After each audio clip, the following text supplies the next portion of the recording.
Hello, welcome. I want to start with a land acknowledgement. I would like to acknowledge that we are in the traditional land of the first people of Seattle, the Duwamish people, past and present, and honor with gratitude the land itself and the Duwamish tribe. If you want to learn more about this, go to this website. This is how they want to be acknowledged. Okay, so for today, I want to talk a little bit about the traditional grading system, the grading system I'm using in my classes, and then some components of that, like learning objectives and how the grades will be determined and so on. Throughout the whole thing, I want you to keep in mind what is the purpose of grades? Why do we grade? And hopefully, uh, this will show you that there is something fishy about the traditional grading system. Um, so let me explain with a concrete example.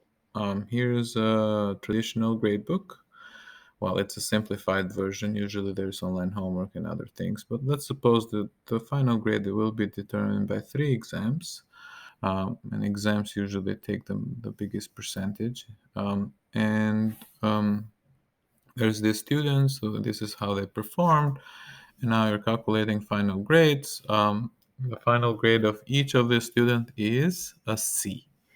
Their average is all 75. However, they had very different experiences. And which student do you think learned the most? Now, let's assume that um, the exams are cumulative. In order to do well on exam two, you really need to know the material in exam one. And in order to do well on exam three, you need to know the material from exam one and two. Let's think about their learning experiences. So, Roger was about 75 throughout all three exams, so a C looks like a fair assessment. Susie, on the other hand, really bombed exam two. We don't know what happened. Maybe she got sick. Maybe something happened in her life at that time. Maybe she had a bad day. Or, or maybe she just wasn't prepared that one exam for whatever reasons.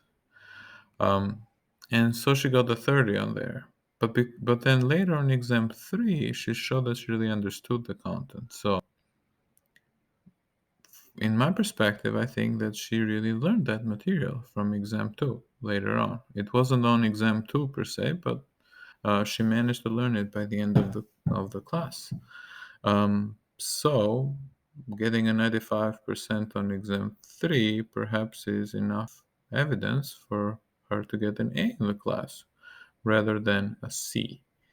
There's a huge difference there. Tamara went through a different learning journey. Perhaps Tamara was an international student like myself once upon a time.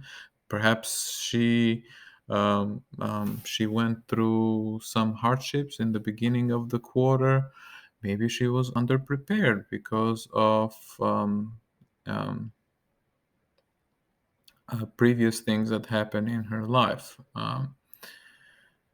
And especially bad experiences with previous math classes. But by the end of the quarter of the class, she ended up with 95. Should she get penalized for starting off low? I don't think so. Not if we want to encourage growth, at least. Vincent, on the other hand, starts at 100, and then something happens. He doesn't keep learning after exam one. And ends up with a 60 overall grade. Um, should he pass the class with a C? It's debatable. Okay, so what are some problems that we noticed? Equity issues, right? If somebody starts off, at a lower place than somebody else because of things that happen in their lives beforehand, should they be penalized if they end up learning all the things they didn't know as well as the content of that course? No, I don't think so.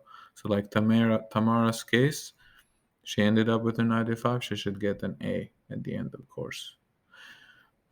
Growth mindedness also was an issue here.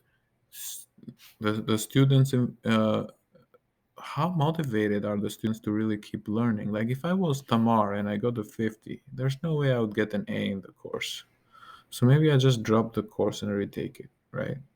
Because that seems like a better alternative than struggling through all quarter, learning everything, and then getting a C, right? So it just discourages you from keep learning.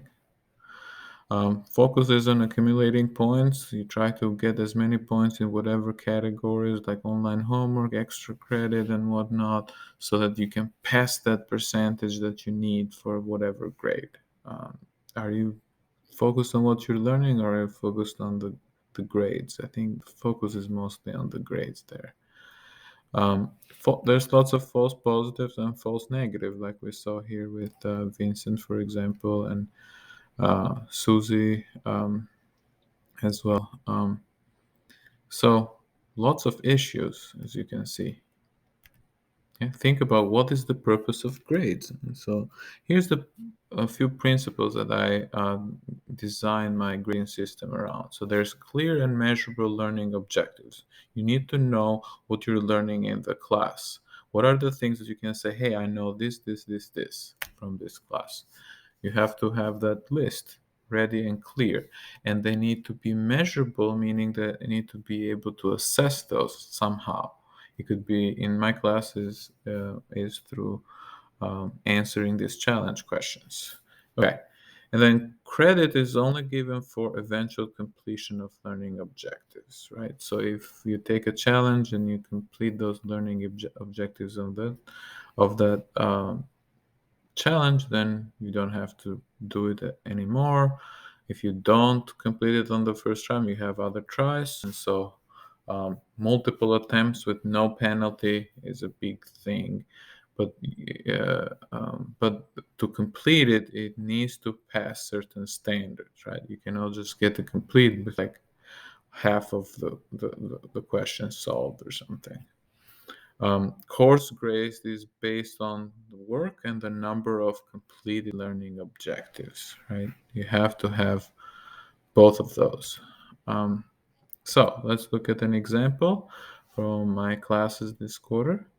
For Math 152, learning objective 4 is about integrals and more specifically the difference between indefinite and definite integrals and use substitution. Okay. You might not know what these things mean at this time, but you're going to learn them soon. If you're taking my Calc 2 class, if you're in Calc 3, you probably know this. But here is the description of that of this learning objective. This is the criteria, and these are some sample questions that I would expect you to be able to solve, and they could show up on a challenge to test if you understand this learning objective. So here's an example of a student doing a problem related to this learning objective. This is from a previous quarter where it was learning objective 7. Now it's learning objective 4. But the student missed the bounds in here and got a progressing. So in the course this quarter, that's going to be corresponding to revise, where the student would be able to revise their work through email or follow some directions that I specify. Usually the directions are located underneath all these check marks here at the bottom. I will say, hey, do this, do that, and solve this, maybe this additional question, and send me an email or come to student hours. And once you do that, that will change to a complete. Okay. Grades are determined by this table chart. You need, so this is sort of a bundle system, we call it, because in order to get a certain grade, you need to fulfill all the requirements of the bundle. So for an A, you need to have completed 4 challenges, 4 group challenges, and have 80% on online homework and 80 points for learning engagement. Once you complete all this, then your grade is either going to be an A or an A minus, and that that part will be determined by how you do on the final challenge part one. If I see that you deserve, I'm gonna look at that and I feel, hey, yeah, this is a material, so I'm gonna give you an A there. If I feel that's A minus, it's less than an A, then you'll probably get an A minus. But the grade will never go down from A. So if you have to prioritize other classes at that time and you're good with an A minus, then even if you don't take the final challenge part one, you'll still get an A minus.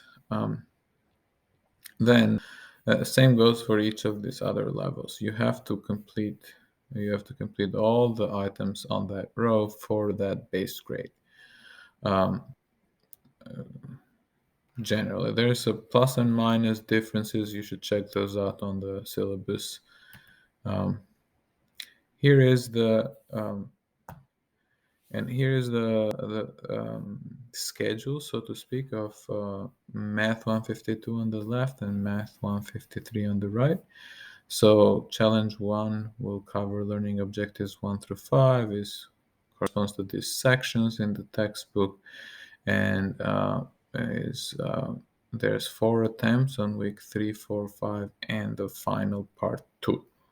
Okay, and similar here for my Math 153 class. Of course, the section numbers are different, but this is the general setup. You have a challenge, you have many attempts to complete it. You have 4 attempts to complete each challenge until you figure it out. Once you're done with it, then you don't have to try it anymore. Remember, you have to do it with individually and in groups. Okay, and this is how the module for week one looks like in Canvas. I This is the way I think you should be learning mathematics, but everybody has their own learning style, and you can choose to skip certain items or